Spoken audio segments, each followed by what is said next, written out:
Hey friend, in this video I'm trying to show you how to download and install XCIPTV on Amazon Firestick. Before starting the video, if you need any IPTV you can contact me on WhatsApp.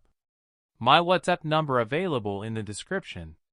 Let's start the video. First of all, open the downloader app and put that code in the search bar 554-6232. Wait for the 5 seconds.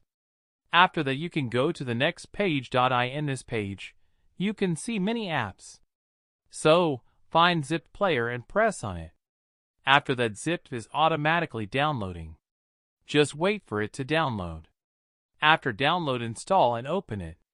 Now you need a username, password and URL to watch IPTV on it. So, put your username and password. If you don't have a username and password, then contact me on WhatsApp. I will give you a username and password at affordable prices. If you like this video, subscribe my YouTube channel. Thanks for the watching.